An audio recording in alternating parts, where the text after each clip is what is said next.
Hoje nós estamos recebendo o professor doutor Alex Rafacho, e ele é professor do Departamento de Ciências Fisiológicas da Universidade Federal de Santa Catarina e coordenador do Laboratório de Investigação de Doenças Crônicas.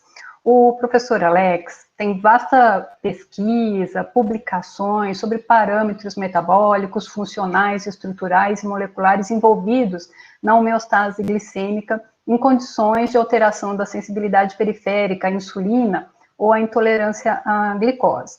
Mas hoje ele não vai nos falar, pelo menos não diretamente, de metabolismo exatamente, mas sim de 10 medidas valiosas para a conclusão bem-sucedida de sua pós-graduação. Como nossos alunos aqui estão praticamente no início da sua caminhada dentro da pós-graduação, eu imagino que vai ser realmente valiosa essa conversa. Professor Alex, muito obrigada por sua presença, por dispensar um pouco do seu tempo para participar aqui conosco. Seja muito bem-vindo. É isso, imagina, eu que agradeço aí, professor Olga. Agradeço também aí ao professor Alexandre pelo convite, colega aí de longa data. Conheci ele aí quando ainda não tinha nenhum cabelo branco, né, Alexandre? E eu estou aí também caminhando, hein, para a mesma direção aí.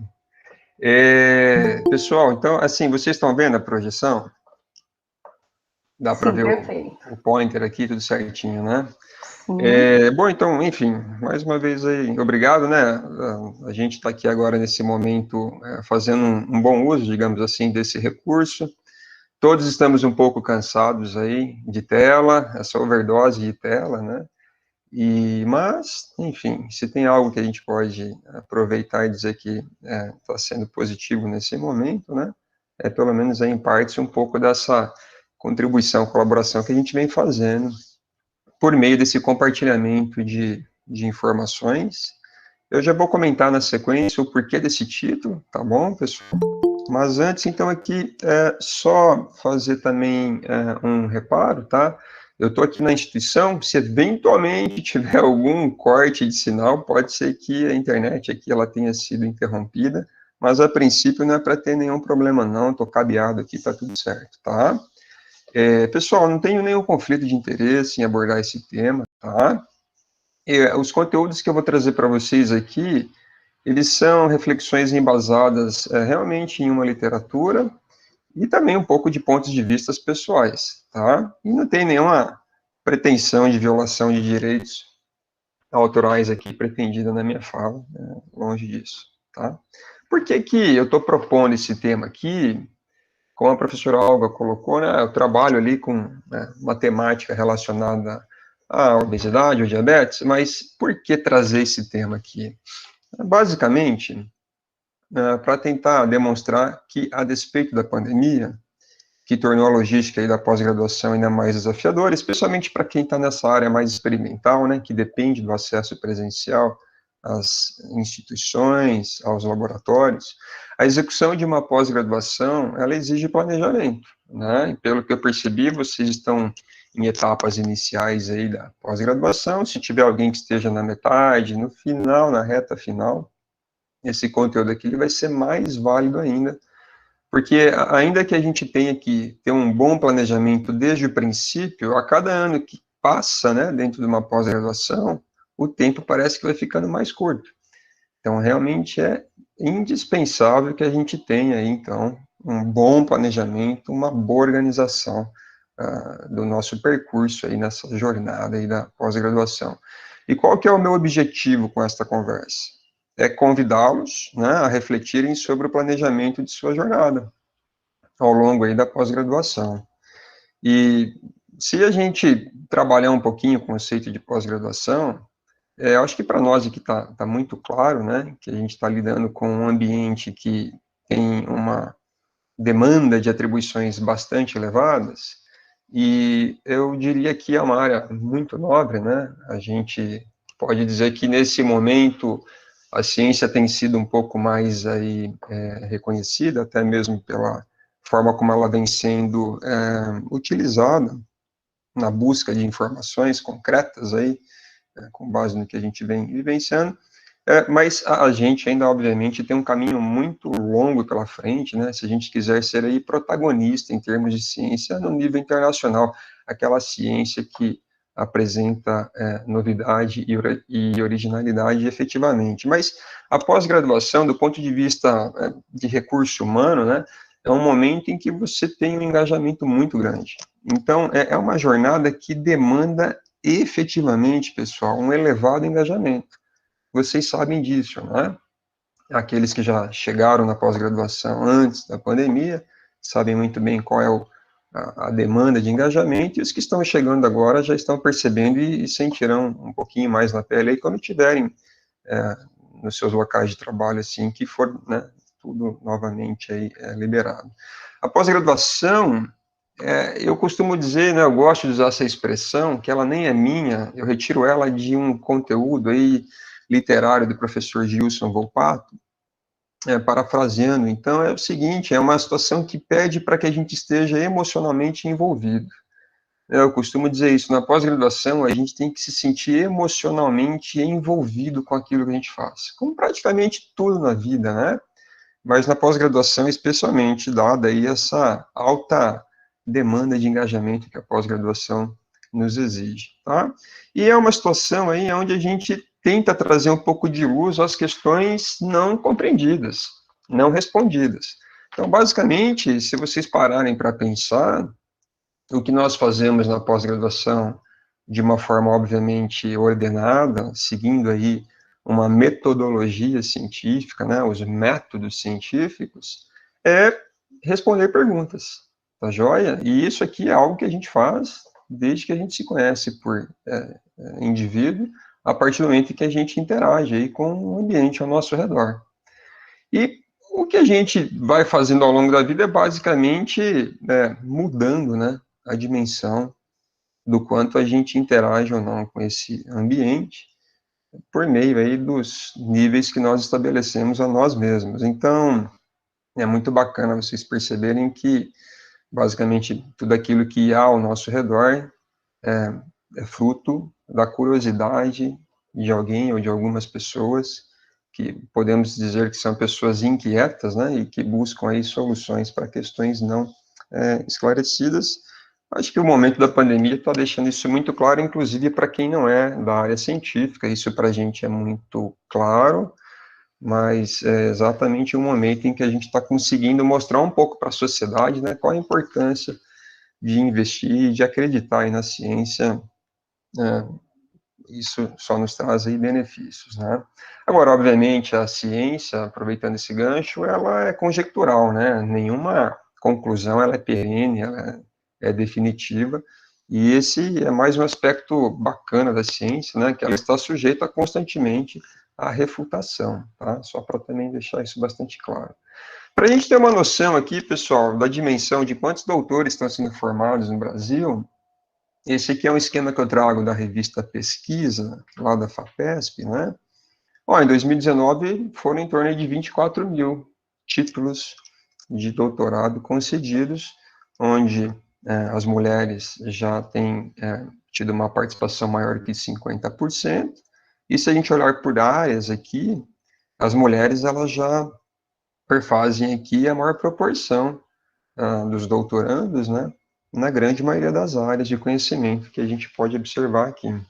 E, dada aí a relação que nós temos histórica e até mesmo de política de financiamento, né, dos estados, a gente vê que São Paulo aqui ainda corresponde por uma maior proporção dos títulos, né, em todo o Brasil, seguido aí pelo Rio de Janeiro, Rio Grande do Sul, e vocês aqui em Minas Gerais, tem despontado também com um bom número aí de títulos concedidos.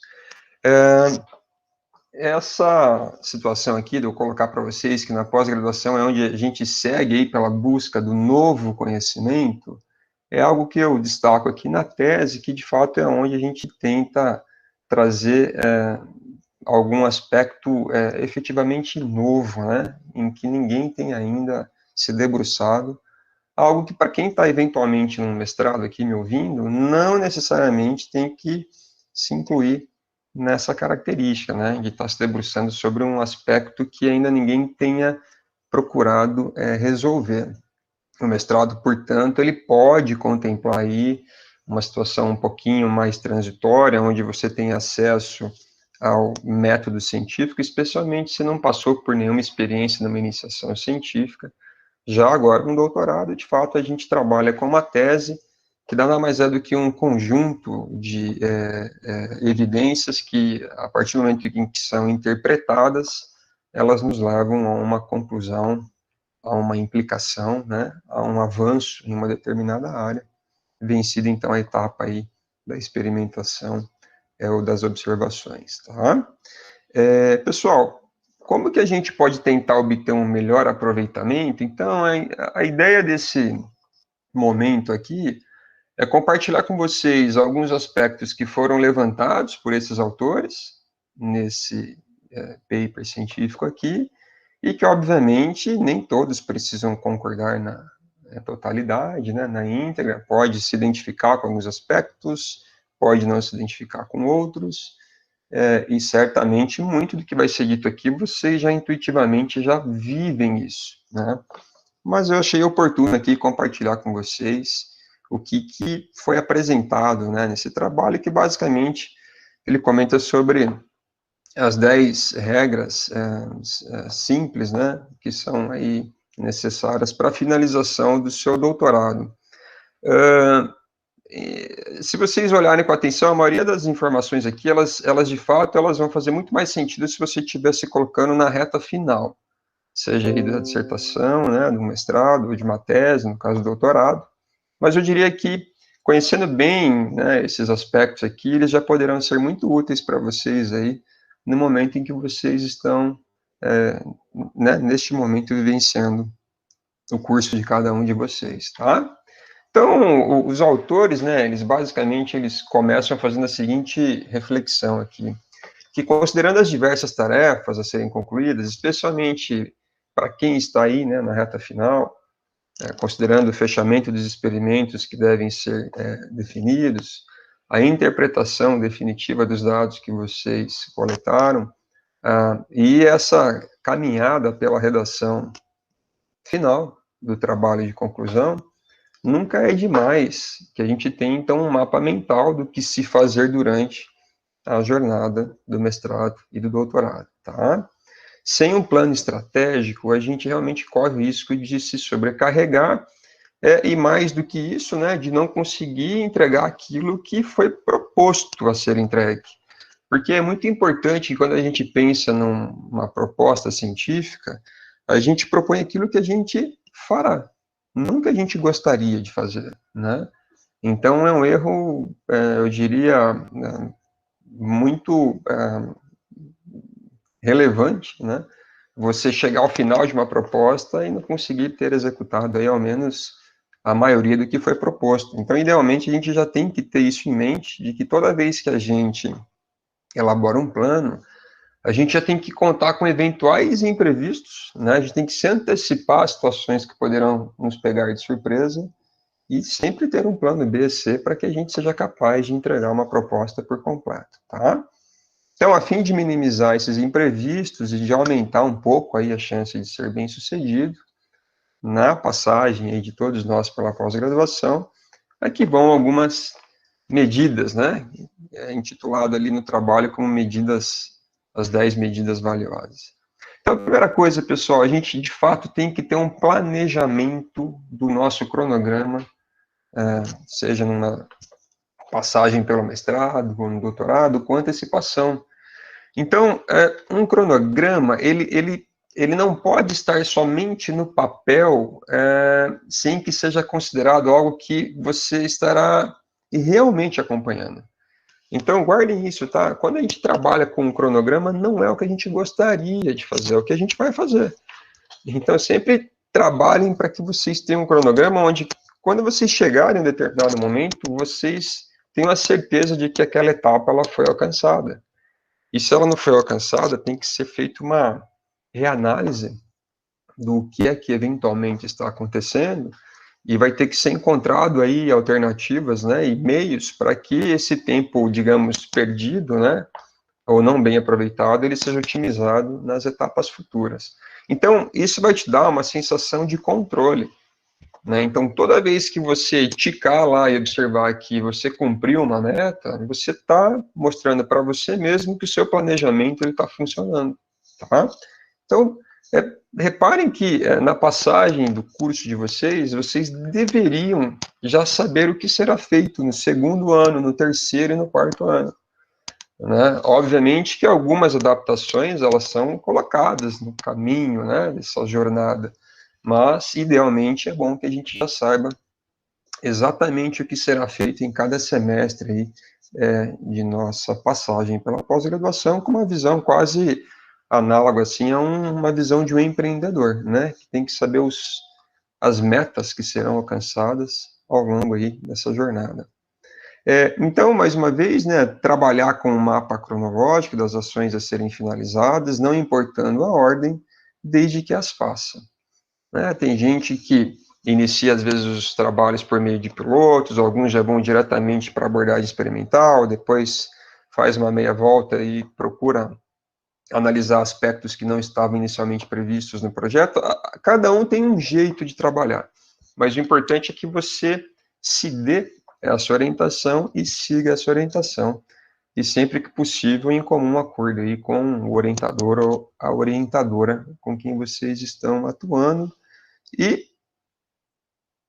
preferivelmente evitando distrações e procrastinação, que é algo muito embutido na nossa natureza, na natureza humana, né? Um pouquinho mais aí na nossa cultura brasileira, a interrupção com uma certa frequência, tomar muito cuidado, pequenas interrupções diárias, elas podem custar muito caro ao longo do processo, portanto, realmente é se ater com aquilo que tem que ser feito, né? Todas as atividades que acabam exigindo um pouco mais de esforço mental, intelectual, são atividades que normalmente a gente tenta relegar para depois. E às vezes é essa atividade intelectual que é a base para que a gente execute com muito controle qualquer processo prático. Então, enfim, né, aqui eu quero dizer que a gente tem que estar muito atento, se tiver que encarar uma investida, por exemplo, intelectual, uma leitura, não deixar isso nunca para depois. Se tiver que compreender um software, entender como manejar um procedimento experimental, isso tudo tem que fazer parte dos seus cálculos, né, com bastante antecedência, tá certo?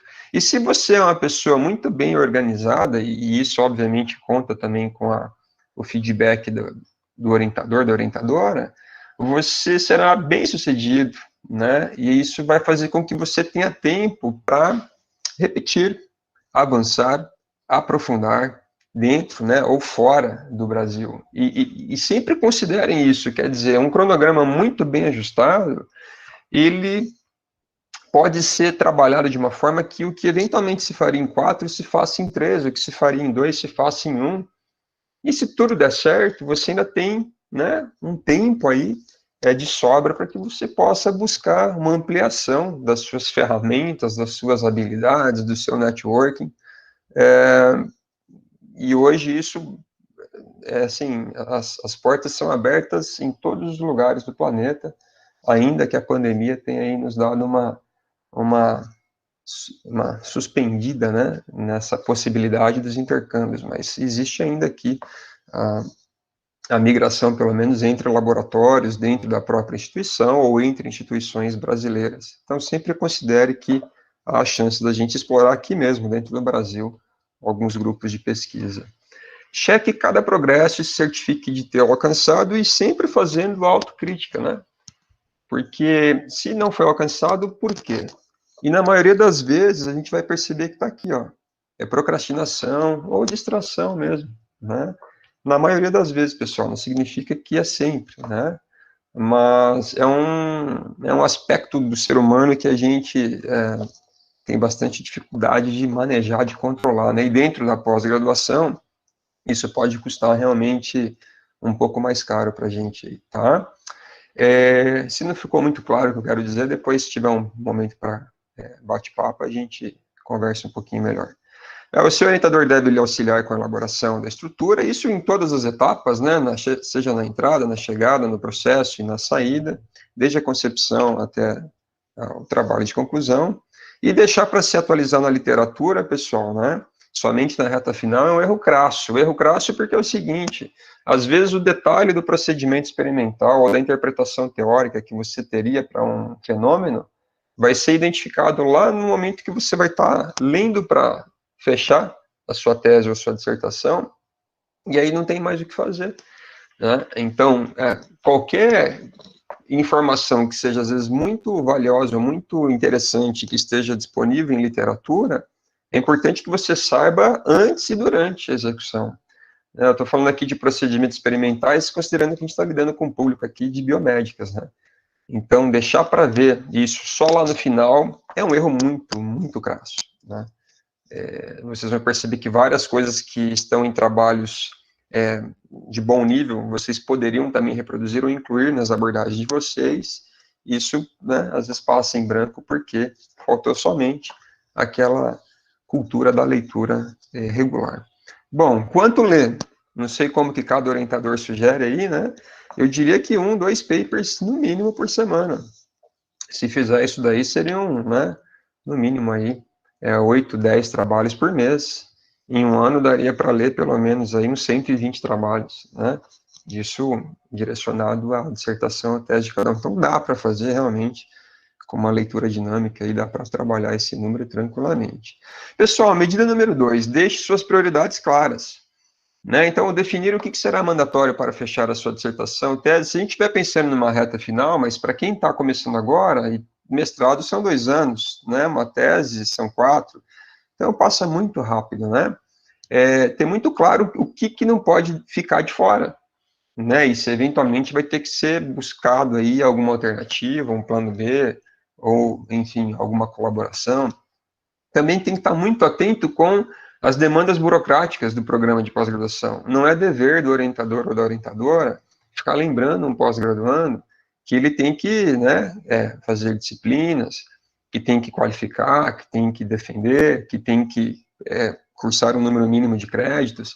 Então, todos esses detalhes administrativos é um contrato, digamos assim, né, entre o pós-graduando e a instituição, que é o programa representado pelo programa de pós-graduação. Então, eu tenho que estar muito atento com, né, todos os requisitos, digamos assim, burocráticos que o pós-graduando precisa concluir para fechar aí essa passagem pela pós-graduação. Se vejam sempre como profissionais, pessoal, né? Se vocês saíssem da graduação e fossem atuar no mercado de trabalho, vocês seriam contratados como profissionais com os títulos, né, com a graduação que cada um tem. Então, a pós-graduação, eu particularmente, eu não chamo de estudante nem de aluno, né? Eu gosto de chamar de pós-graduando, porque vocês são profissionais que estão no mesmo nível de resolução de problemas que, podemos dizer assim, são os orientadores, né? Então, aqui é muito importante vocês perceberem que tem que sair da postura, às vezes, de esperar de forma passiva e, efetivamente, ter uma postura ativa aí. Vocês estão trabalhando pela carreira de vocês aqui, tá bom? Então, no final do percurso, se pergunte se atingiu alto nível de competência, né? Porque a gente está falando de prioridades claras, quer dizer, o que você está almejando, né, nessa pós-graduação? Para quem está no mestrado, ou para quem está no doutorado, está buscando uma qualificação para atuar na área de ensino, né? A gente sabe que no Brasil, para atuar na área de ensino, tem que antes ser pesquisador. Se quiser somente ser cientista e não atuar na área de ensino, não tem jeito a princípio, né? Nas principais academias, a gente precisa lecionar para executar aí uma tarefa científica. Se está preparado para assumir orientações de novos projetos, não estar preparado nesta etapa, especialmente para quem está finalizando o doutorado, revelar despreparo para o que virá a ser, potencialmente, sua carreira, e se colocar de fora novas oportunidades de pesquisa e publicações, porque a cada caminhada que a gente faz, né, quando a gente chega na ponta, na reta final, a princípio, a partir dali a gente está sozinho. Então, a gente tem que estar sempre se orientando e se questionando, né, se a gente está fazendo um bom proveito dessa oportunidade, dessa experiência, para ali, ao final, a gente está pronto para dar sequência nesse processo. Né, e sempre considerem que vocês serão melhores do que os seus orientadores. Seria fantástico, né? Quer dizer, vocês estarão sempre formando as pessoas com uma bagagem maior do que a que os seus orientadores tiveram. Então, é uma forma que eu prego muito para quem trabalha comigo, né? Eu quero que eles estejam sempre à minha frente, se possível, e se projetando lá na frente, né? Quer dizer, dando continuidade nessa engrenagem e oportunizando essa experiência para outras pessoas no futuro. Então, sempre se perguntem se vocês estão finalizando o processo com aquilo que vocês almejaram na entrada, né? Qual foi o principal objetivo buscado aí nesse processo. É importante, por outro lado, saber balancear o seu envolvimento em propostas novas, haja vista a regra número 1, que é ter sempre, assim, o seu cronograma sobre controle. Então, se lançar oportunidades paralelas, por meio de colaborações, é fantástico. E sempre que possível, né, se não vir via orientador, orientadora, deixe claro, né, converse, veja a possibilidade de você ter um tempo ali para se dedicar a essas colaborações, ou a projetos dentro do próprio grupo, mas sempre de uma forma balanceada, não se esquecendo de que o foco é a tese ou a dissertação de vocês. Isso aqui vem em primeiro lugar. E se está fazendo um trabalho muito bem otimizado, pode ainda sobrar tempo para colaborações, o que é sempre muito bem-vindo, né? Ouvir outros mentores é sempre bem-vindo, e se houver conflito, ao final, entre você e seu orientador, procure a resolução da questão. Uma conversa sempre é muito saudável, e não subestime isso, né? Às vezes a gente se distancia do orientador, achando que eles vão, não serão, como que eu posso dizer, não terão condições de entender a nossa situação, mas vocês podem ter certeza que, na maioria das vezes, vão entender sim.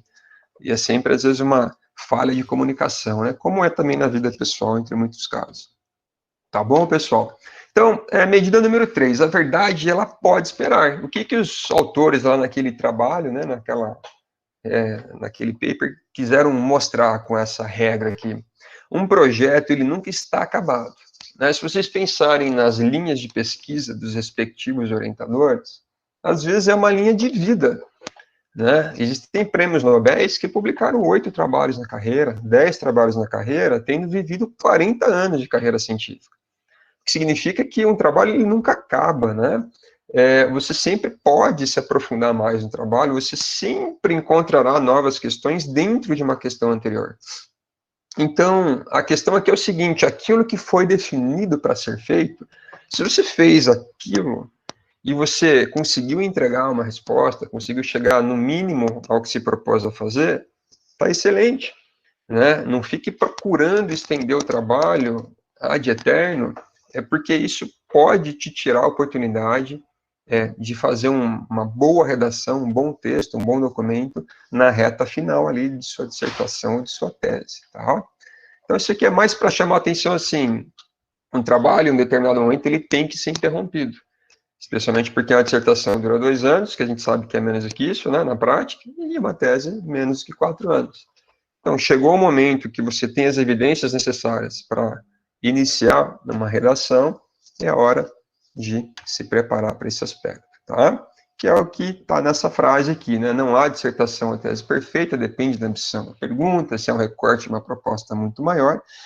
O importante é ter respondido ao menos a sua pergunta central, que é o quê? É o objetivo central do estudo, né? Se coloquem, por exemplo, na seguinte situação: vocês estão numa banca se defendendo, chega um membro da banca e pergunta o seguinte: qual que é o objetivo do seu estudo? Muitas vezes não sabem responder, né? E qual que é a sua tese? Né? Se pararem para pensar um pouquinho, a tese é uma etapa já vencida das observações, das experimentações. Ela vem depois da hipótese, né? Então, a hipótese, a gente está praticamente colocando uma resposta provisória para uma dada pergunta, que é o nosso objetivo. Então, uma vez que a gente tem uma pergunta, a gente faz um delineamento experimental adequado para testar essa pergunta. Uma vez com as evidências colhidas, a gente vai lá interpretar essas evidências e, no final, a gente vai concluir, concordando ou discordando com a nossa hipótese, né? Corroborando ou refutando. E essa conclusão é a nossa tese. Então, você tem que chegar nessa resposta. Quer dizer, é isso, né? Tudo que vir a mais, tudo bem. Se estiver dentro do seu cronograma, ótimo. Se não, já é desnecessário, tá? E, por outro lado, sempre tentar evitar esse esquema aí, que é muito de política de laboratório, de programa de pós-graduação, evitar esse salame science, né? Que é fazer um recortezinho de uma história que ela não faz muito sentido, ela não responde a alguma coisa de forma clara, e você teria que juntar as peças para entender o conjunto da obra. Então, isso hoje a gente está tentando sair dessa linha aí, né? Um projeto, ele sempre nos abre novas avenidas, novas perguntas, saiba dosar o momento de parar e iniciar a escrita da dissertação ou tese, trabalhe com relatórios e apresentações parciais. Para quem aqui teve a experiência de trabalhar com agências de fomento, como, por exemplo, a FAPESP, que exige relatórios parciais, é fantástico isso. Né, eu sinto, por exemplo, que quem é bolsista CAPES, que é a nossa realidade aqui em Santa Catarina, e praticamente de todo o Brasil, não tem relatório parcial. Então, o fato de não ter relatório parcial dá uma folga, de certa forma, uma certa sensação de liberdade para que você entregue o que der. Mas se você tivesse que prestar contas de acordo com o cronograma que você propõe, que será feito, não que gostaria de ser feito, você percebe que com os relatórios parciais ou apresentações orais, você está conseguindo checar o que você está fazendo. Então, se não tem um relatório parcial ou anual que seja cobrado pelo programa ou pela fundação de apoio ali, né, financeira, para a bolsa de estudo, tente você mesmo criar os seus relatórios, para saber se você está conseguindo, né, chegar no ponto ali. E é um exercício muito bacana, que ajuda a gente lapidando, acertando os ponteiros, vendo onde a gente está acertando e onde a gente está errando mais, tá bom? A verdade pode esperar, né, mas seus prazos regulamentares não, evite ter de prorrogar prazos, isso não coincide com uma imagem de um bom gestor científico. Tem a ressalva aqui da pandemia, obviamente, né, pessoal, que é uma coisa que está muito fora do nosso controle, mas numa situação, digamos, anterior à pandemia, uma prorrogação, às vezes, não mostra, né, que o gestor, considere isso aí o pós-graduando, conseguiu administrar bem o seu tempo. Lembrando que para imprevistos tem as licenças, os trancamentos, né? A gente está falando de exatamente dentro do período previsto, em condições adequadas, não se entregar aquilo que foi proposto, tá? Enfim, mais uma vez se obteve evidências para sustentar sua tese, né? Comece a escrever. Medida número 4, tá? Estamos aqui com 30 minutos, já estamos praticamente na metade. Busque suporte. Então, finalizar a dissertação, a tese e o paper, né, ou papers, bem como considerar sua transição na carreira, pode ser estressante e te exigir isolamento, muito diferente do início. Assim, sempre busque apoio naquele que confia. Aqui a reflexão é mais o seguinte: essa etapa final da redação escrita, ela, quando você entra numa imersão total, primeiro, ela vai te exigir um pouco mais de isolamento, efetivamente, né? E ela pode te colocar numa rotina que não é a rotina que você está muito ambientado durante a fase prática de execução da sua tese, da sua dissertação. Então, tem que estar muito bem preparado, até, eu diria, psicologicamente, nesse momento, para que vocês entendam que são transições, são aspectos, momentos diferentes da passagem pela pós-graduação, mas que tem que estar contemplada no curso, né? Chegar no final e dizer que não está com cabeça em condições para trabalhar a redação desse documento, ou que não tem experiência, essa experiência teria que ser buscada durante, né? Eu vou dar uma dica aqui de um curso que não pode faltar para vocês ou para pós-graduação. Tenha sempre por perto a quem confiar e dividir angústias pessoais e profissionais, mas esteja atento, sempre busque suportes saudáveis, construtivos e que os ajudem a superar os desafios.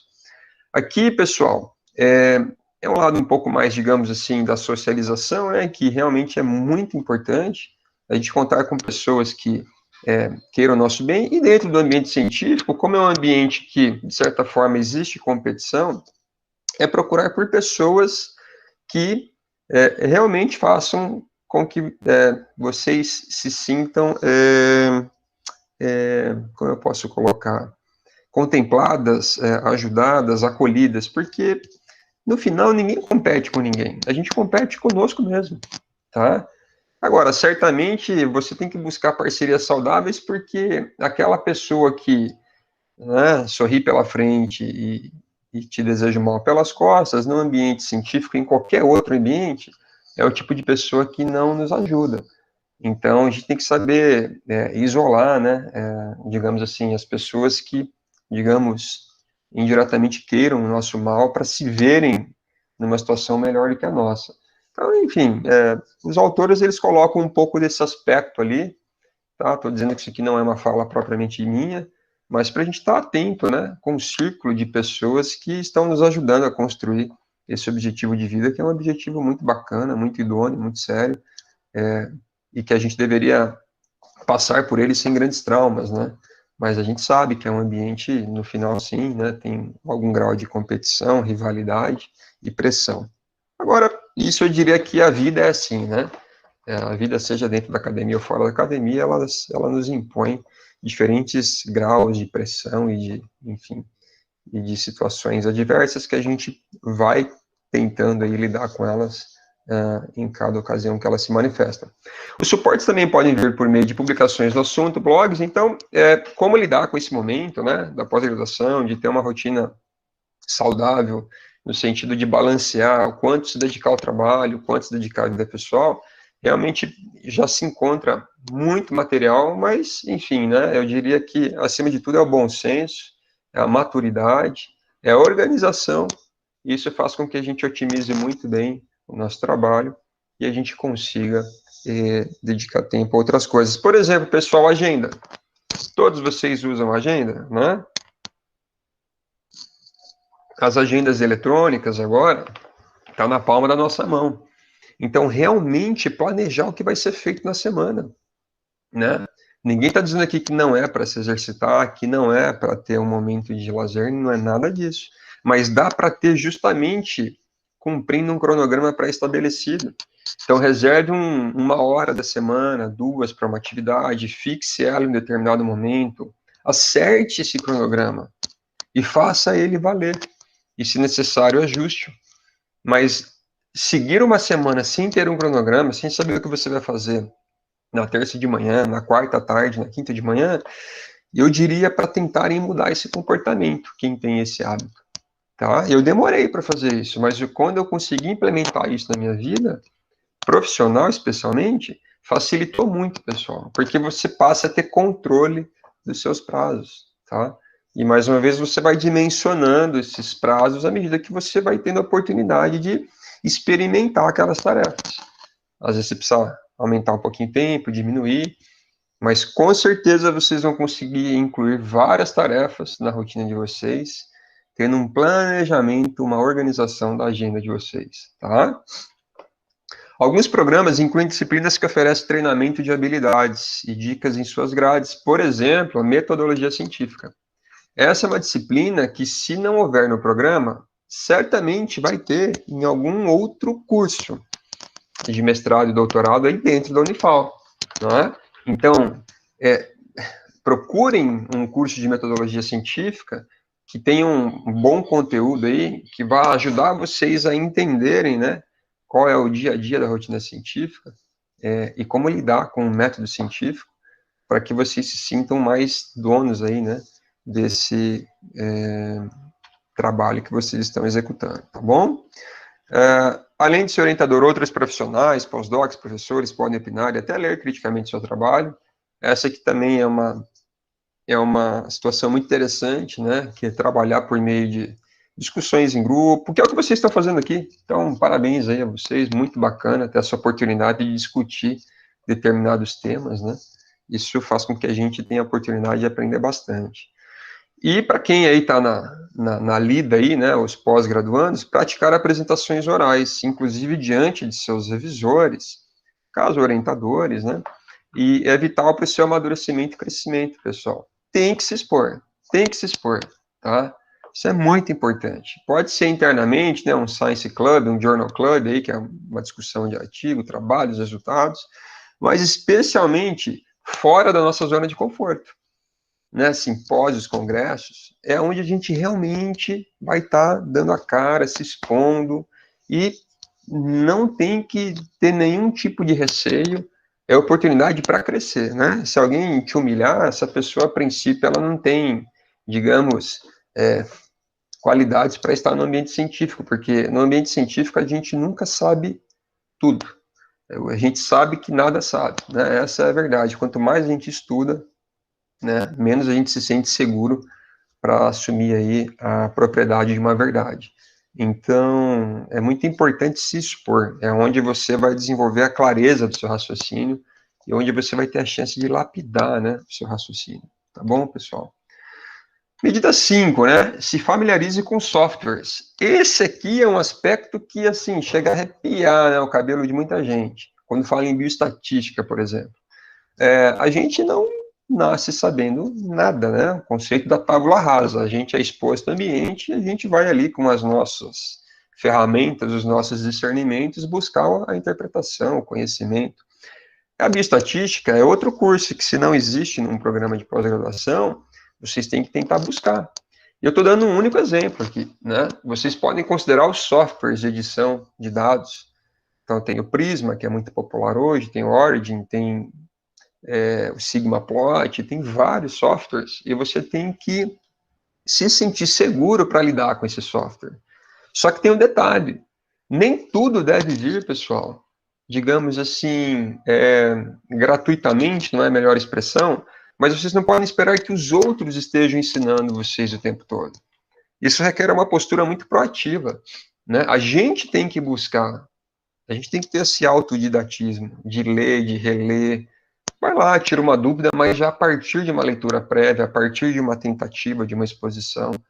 Então, depender de alguém, né, por exemplo, bioestatística, para interpretar os dados é uma coisa, assim, um pouco temerária dentro da carreira, porque amanhã vocês serão orientadores, né? Vocês terão que ensinar outras pessoas. Então, dominar softwares que perpassam pela tua abordagem, pelas suas ferramentas, né, softwares de equipamentos, leitura de dados, enfim, tudo isso é importante que a gente busque, né, orientação. Faça uso de todas as oportunidades possíveis que a sua instituição ofereça, né? Hoje a gente tem muito curso dentro e fora do Brasil. Eu sei que a gente está sobrecarregado, né? Muita tela, muita opção, mas, de novo, né, sabendo filtrar aquilo que realmente é necessário. A gente tem muito material disponível hoje, inclusive no próprio YouTube, né? O que é uma maravilha aí, é você poder aprender muita coisa por meio desses cursos remotos aí. Organize seus dados e referências, tenha, né, um organizador de referências que você se identifique melhor, e tenha tudo devidamente arquivado, salvo em nuvens. Então, pessoal, claro, isso para vocês é uma realidade, talvez vocês desconheçam outra realidade, né? Muitos aqui já estão na era dos arquivos armazenados em Google Drive, em Dropbox, e por aí vai. Agora, não pode considerar que esses dados eles fiquem num hardware que você não consiga ter acesso a que possa ser extraviado. Então, muito cuidado, né? E as anotações, tudo anotado, né? Em papel também, no caderno de laboratório, que eu vou comentar depois para vocês que esse caderno não nos pertence, esse caderno é da instituição, né? Então, tudo que a gente faz dentro da instituição fica na instituição, tá? Mas quem ainda não tem backup, o Dropbox você pode ter, eu não sei exatamente qual o limite, né? O OneDrive, mas vários deles te dá, às vezes até 1 tera. Não, desculpa, 1 tera é muita coisa. Às vezes dá, assim, uns 200 GB, alguma coisa assim. E sempre, mais uma vez, entre em acordo, às vezes, com orientador, orientadora. E uma coisa que é muito bacana, pessoal, fazer, às vezes, aquisição de pacote entre amigos. Assinar o Microsoft, né, 365, assinar um Dropbox, todo mundo compartilha. Às vezes sai ali R$15 por cabeça, dependendo de quantas pessoas tiverem, tá bom?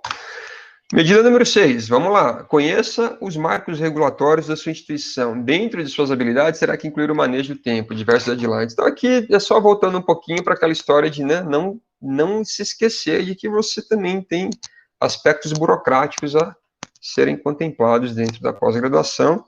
Tem que estar muito atento aí com esses deadlines, muito atento mesmo.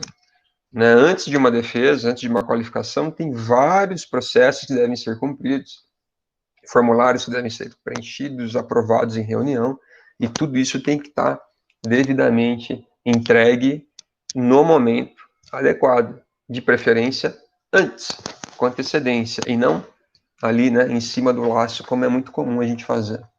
Antecipar e checar todos os certificados, autorizações, requisitos, documentos exigidos para a tese, defesa. E nesse aspecto, o bom relacionamento no sentido de realmente, né, você procurar informações ali numa secretaria, né, num corpo de técnicos administrativos que está ali para te esclarecer acerca desses procedimentos. E se tiver roteiros no programa que dizem o que você tem que fazer 3 meses antes, 2 meses antes, 1 mês antes, procura se familiarizar com esses roteiros, porque sempre eles estarão ali visando uma orientação desse momento, né? Eles não estão ali à toa. Usar templates atuais de forma impecável, cartão de visitas. Então, claro, todos os documentos, formulários, e-mails, pessoal, qualquer apresentação, qualquer documento tem que estar impecável, né? Tudo, da hora que começa, da forma que se apresenta, da forma que cumprimenta na entrada, na saída. Hoje é muito comum, né? Tem pessoas que estão mandando e-mail como se estivesse numa conversa informal pelo WhatsApp. Então tem que ter bastante cuidado. Tem que ler, reler, né, o conteúdo antes de dar o send lá, o enviar. É muito importante grifar o que é destaque, o que não é. Então, todos os documentos e todos os aspectos que são documentados, é importante que a gente tenha muito zelo, porque isso expressa quem nós somos, né? O cientista ele tem que ser um profissional zeloso, sistemático, cuidadoso, com todos os detalhes, né? Do contrário, a ciência ela vai estar repleta de vieses, de aspectos que serão mais artefatos do que fatores causais. Então, na parte documental, é uma coisa muito parecida. Você tem que estar com muito zelo, muito cuidado na hora que você elabora qualquer documento, tá? Medida 7. Explore sinergias. Tem um bom banco, por exemplo, de papers. Né? Uma dica que eu dou para vocês é dar o título ao paper de vocês, começando pelo ano do trabalho. Então, ó, 1970, tracinho, título. 1980, tracinho, título. Vocês vão estar lendo sempre de forma cronológica, entendendo o que aconteceu na história daquele estado da arte, né? Daquele conjunto de trabalhos, enfim, de área de investigação. Tem umas pastas muito bem organizadas para você saber onde se encontra aquele material que você precisa fazer uso. Obviamente, aqui, esses materiais, eles te servirão para qualquer etapa da vida de vocês, né? Então, aqui é mais no aspecto, você não tem que revisitar toda a literatura quando você sai de um doutorado para um pós-doc, você só atualiza, porque, obviamente, você vai aproveitar muito daquilo que você já teve acesso, leitura, né, durante o seu doutorado, por exemplo, para uma proposta de projeto num pós-doutorado. Entre essa questão de explorar sinergias, né, se você almeja a docência, faça uso de todas as oportunidades possíveis, dentro daquilo que é coerente, né? Certamente, dentro de uma dissertação, de uma tese, você tem uma proposta a ser desenvolvida. Agora, em paralelo, no tempo que lhe couber dentro da tua organização, você pode participar de estágio de docência, pode se lançar, né, na administração, na organização de cursos de curto prazo, propostas de workshop, né? Eu sei que a Unifal faz isso muito bem aí, tem os grupos, as ligas de discussão, palestras, pessoal, mais uma vez aqui, né? Sempre que possível se expor, isso é muito importante. Pense sempre na audiência, né? Potenciais futuros supervisores ou oportunidades de trabalho. Nos congressos, especialmente nos eventos científicos fora daquele grupo que já conhece você, é literalmente uma situação como se fosse olheiro de futebol. Às vezes uma apresentação impecável, uma apresentação surpreendente, super cuidadosa, com muita convicção, né? Ela pode chamar a atenção de alguém. Hoje falta gente qualificada para trabalhar dentro e fora do Brasil. Não é só na academia, às vezes até em iniciativas privadas, né? Então, sempre considere que essas oportunidades são as oportunidades de ouro para você dar o seu melhor, inclusive estando sujeito aí a receber convites futuros, né? Eu vou dar um exemplo para vocês, né? Eu, por exemplo, quando eu estou ministrando uma disciplina, suponha que eu tivesse condições aqui, tá, pessoal, de abrir 5 vagas de doutorado num ciclo de 3 anos. Quando eu estou ali, por exemplo, ministrando uma disciplina, sempre tem alguns pós-graduantes que se destacam muito. Aí você olha e fala, caramba, eu adoraria ter uma pessoa, né, com esse perfil, esse engajamento, esse nível intelectual, me ajudando a responder perguntas aqui da minha área de pesquisa. E se você tem ali uma oportunidade de bolsa, uma vaga em haver, aquela pessoa, às vezes, ela pode ser convidada por você. Isso pode acontecer em qualquer ocasião, tá? Então, sempre considere que, seja em congressos ou até dentro da própria instituição, a sua postura, a maneira como você se apresenta do ponto de vista profissional, pode chamar a atenção, sim, e abrir oportunidades aí, que eu vou comentar daqui a pouquinho também, tá? Preste atenção em sua carreira, então, vai um pouco nessa sequência aqui, né? Apenas 5% chegam à academia, e isso aqui é mundial, tá, pessoal? Não dá para a gente fazer essa crítica aqui ao Brasil, não. O Brasil, vou dizer que até se contratou muito ainda, né? Nesse período do Reúne, e com as reciclagens, né, as aposentadorias também, a gente espera que isso seja normatizado a partir do ano que vem, esperamos muito, mas é um cenário internacional, tá? Nem todo mundo que está na pós-graduação acabará na academia, né? Não é uma obrigação da academia ter que receber esse pessoal de volta.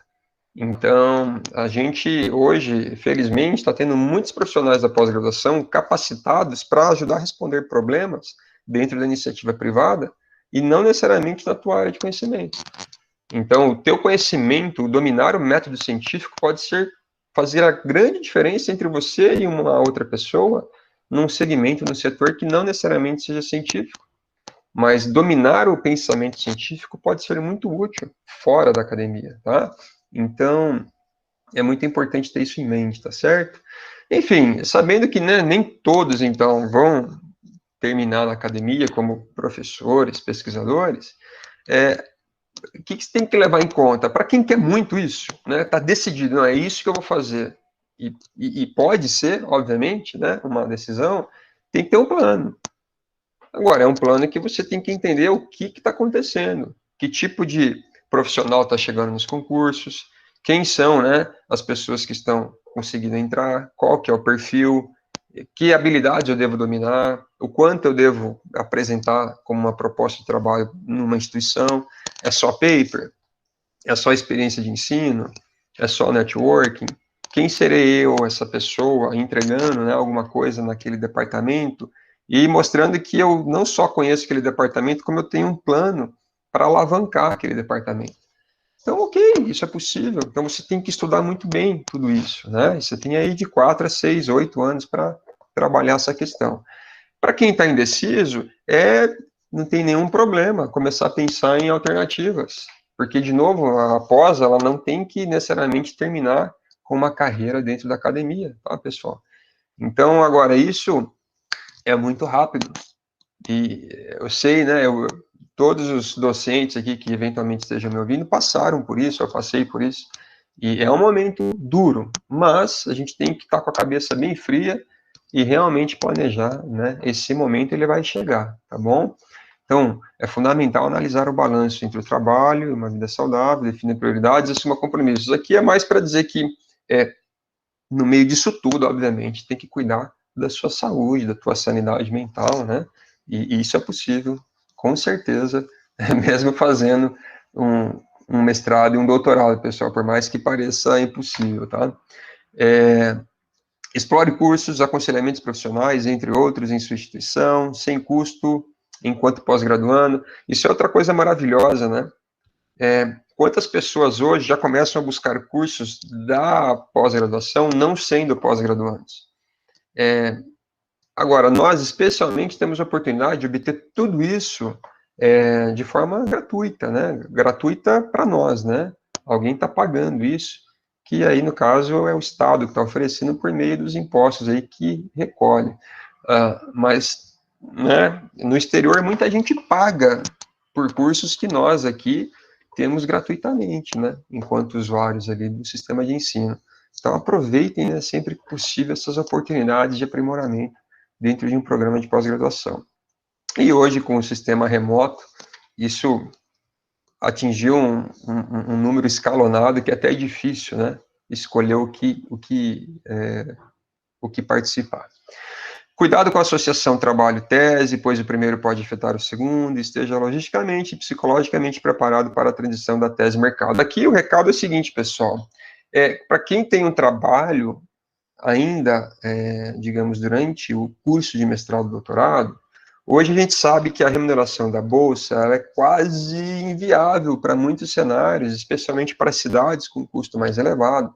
Imagina com uma bolsa de mestrado da CAPES vivendo em São Paulo, não tendo a família lá, vivendo no Rio de Janeiro, em Belo Horizonte, aqui em Florianópolis. Então, uma realidade muito grande hoje é, às vezes, se abrir mão da bolsa ou, em situações especiais, né, você ter uma remuneração paralela à bolsa de pós-graduação, isso devidamente aprovado, autorizado pelas instâncias regulares. Só que o que acontece é uma decisão difícil, é um pêndulo difícil de você harmonizar, porque a dedicação da pós-graduação ela é muito grande, né? E a gente precisa dessa leveza para estar desenvolvendo um trabalho intelectual, né, dessa envergadura. Então, se for para um trabalho, esse trabalho está na reta final, cuidado para que ele não afete o desenvolvimento da sua pós, se é aquilo que você quer como meta de vida, né? Porque você tem que definir as suas prioridades, mas enfim, e está muito preparado para essa transição, né? Finalização da dissertação ou do doutorado e o mercado de trabalho. Tentar sempre planejar isso com antecedência. E um detalhezinho aqui, se possível, se conseguir, tentar fazer uma reserva financeira. Por quê? Porque muitos, né, vão terminar numa fase madura da vida, adultos, às vezes até com família, e vai se ver um intervalo de tempo, às vezes, sem uma opção imediata de trabalho. Então, tem que fazer esse planejamento, por mais que seja doloroso pensar nisso, é algo que a gente tem que considerar, tá bom? Quase no final aqui, né, medida 9, pessoal, relacionamento, networking, tá? Nem toda oportunidade de trabalho é divulgada, então considere ter uma boa rede de contatos e ter feito um bom trabalho, né, um trabalho sério. Isso é fantástico, isso é em qualquer segmento da vida, né? Não precisa ser necessariamente aqui nesse ambiente acadêmico. Mas ter uma passagem saudável, zelosa, cuidadosa, assídua, dedicada, vai, assim, abrir muitas portas para vocês, pessoal. E muitas dessas portas estão no exterior, tá? E as indicações, elas virão de dentro para fora. Então, considerem que vale muito a pena, né, ter um bom relacionamento nessa passagem e priorizar as boas relações e abrir mão de fofocas, assim, situações que não vão agregar nada profissionalmente para a gente, tá? Procurar explorar o máximo de oportunidades profissionais, técnicas experimentais, colegas e mentores na pós, congressos, encontros, cursos fora da instituição, para deixar o seu cartão de visitas, né? Quer dizer, tudo que vocês puderem fazer é agora. Alex, mas você disse que tem que priorizar o projeto. Mas em paralelo, tem que organizar um cronograma, tem que saber trabalhar essa passagem em que, em determinados momentos, você consiga ir incorporando habilidades, né? Então, procurar conhecer as habilidades, né? As ferramentas de trabalho que os colegas de vocês dominam no laboratório e que eventualmente não faça parte do projeto de vocês, né? Procurar entender por que um colega escreve bem e qual que é a habilidade por trás daquela habilidade, né, de escrever. Prestar atenção que tem alguns que se relacionam super bem, assim, tentar pegar um pouquinho de tudo, né? Eu sou aquele profissional que eu tenho uma boa abordagem na bancada, que eu consigo pegar esse dado e transformar ele num documento escrito, e que, ao mesmo tempo, eu consiga me relacionar com as pessoas para que eu sempre tenha as portas abertas e possa explorar sinergias aí. Então, vale muito a pena. E lembrando que, no final, né, quando não é a oportunidade de se expressar numa arguição, é o currículo que conta. Então, trabalhe muito bem esse currículo, né? Hoje, se cadastre no LinkedIn, no ResearchGate, use as mídias sociais, existem muitas oportunidades de trabalhos nesses meios. tá? O ResearchGate, por exemplo, está sempre anunciando, o LinkedIn é um bom cartão de visitas, tá bom, pessoal? Então, explorem aí essas mídias, disponha de um CV online que reflita claramente suas habilidades profissionais, sua personalidade, e jamais superestime o seu PhD. Então, realmente, né, não coloque aquilo que não será eventualmente capaz de cumprir, tá? Então, mantenha um currículo que seja exatamente aquilo que você é. Última medida, pessoal, siga adiante, em dia e deixando boa impressão, né? Então, quando estiver finalizando essa relação com a instituição de ensino, que finalize com tudo em dia, numa boa, bem, né? Tendo cumprido. A instituição, ela deu uma oportunidade a você, né? Você cumpriu com a tarefa, foi uma relação bacana, profícua, que tem que sair bem, né? Você tem que, se possível, considerar que aquilo que você aprendeu e que você desenvolveu, que fique com o grupo. Aquilo não é seu, né? Alguém te ensinou a fazer o que você faz também, pelo menos parte do que você domina. Então, seria assim, no mínimo, uma gratidão, né? Um ato de generosidade, você passar isso para a geração seguinte. Não tem que ficar com você. Então, se você foi ao exterior, voltou, dominou uma ferramenta, deixa aquilo como um fruto, uma semente, né? Para o seu grupo de pesquisa.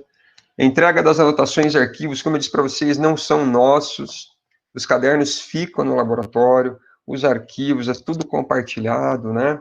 Informe sobre eventuais materiais e agentes que ficaram preparados, né? Deixa tudo rotulado, converse com as pessoas que ficaram no grupo e faça uma saída bacana, amistosa, porque isso com certeza vai valer muito a pena, vai abrir portas e vai manter um vínculo entre vocês muito saudável.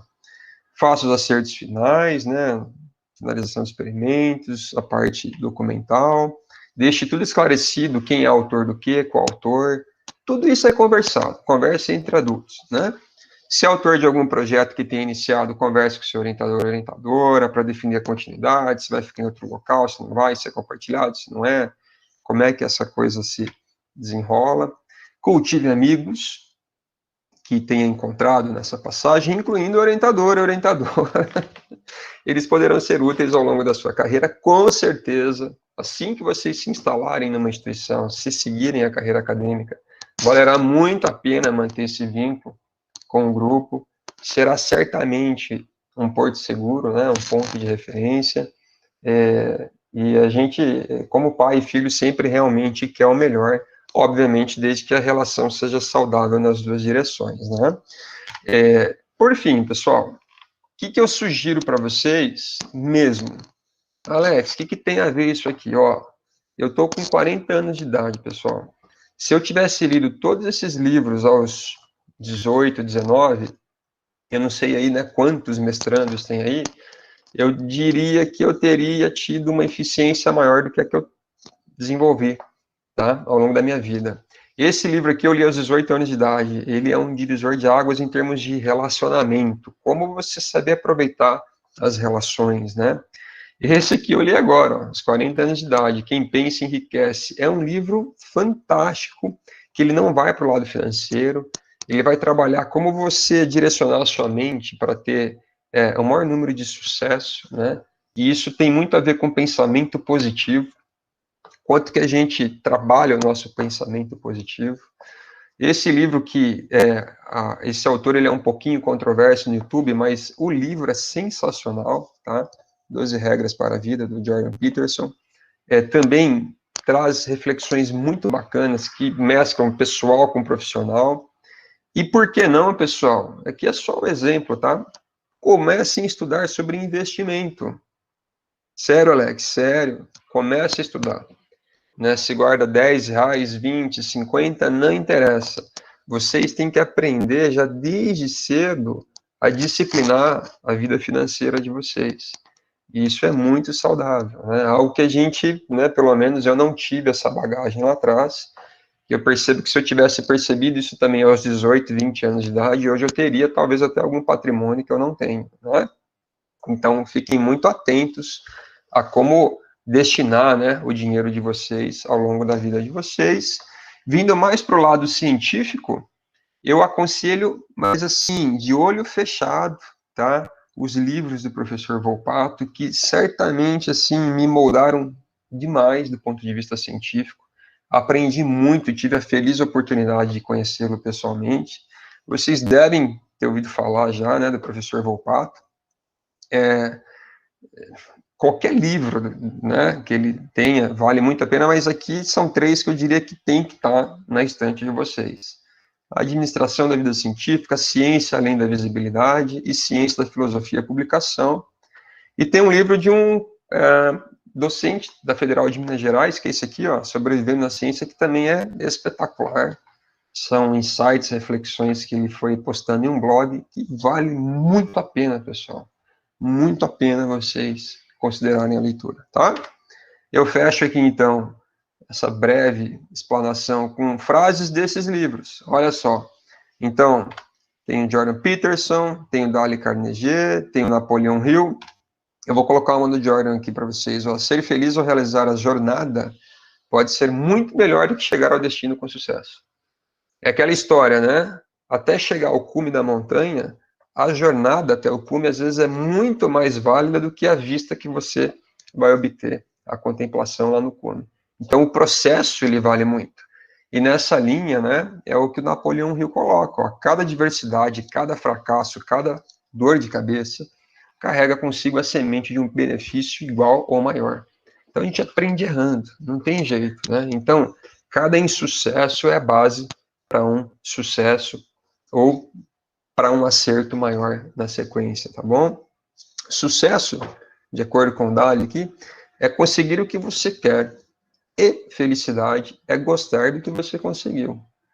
Então, isso aqui também é uma reflexão muito bacana, porque você tem que acordar todo dia, a princípio, sorrindo para fazer o que você faz, né?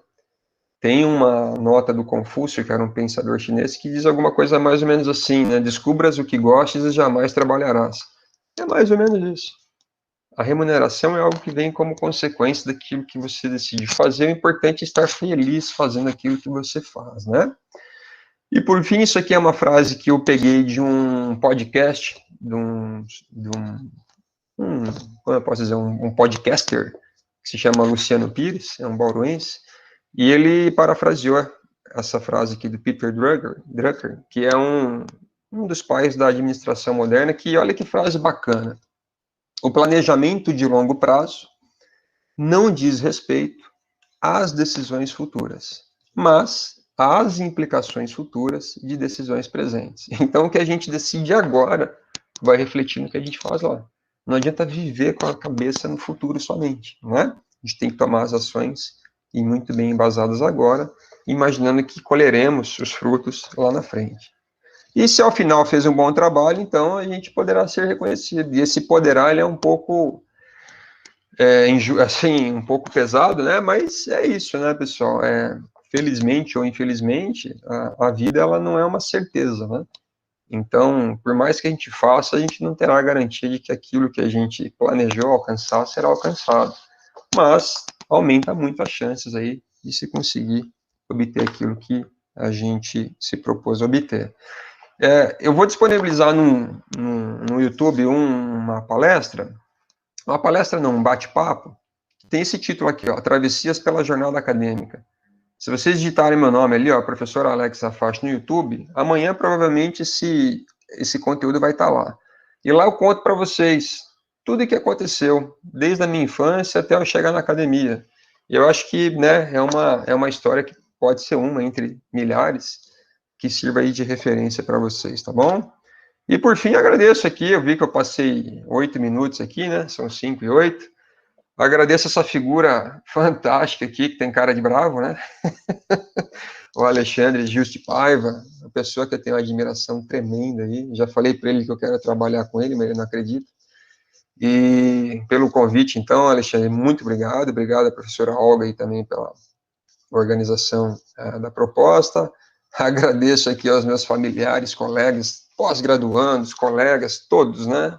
Sem exceção, por todo o suporte.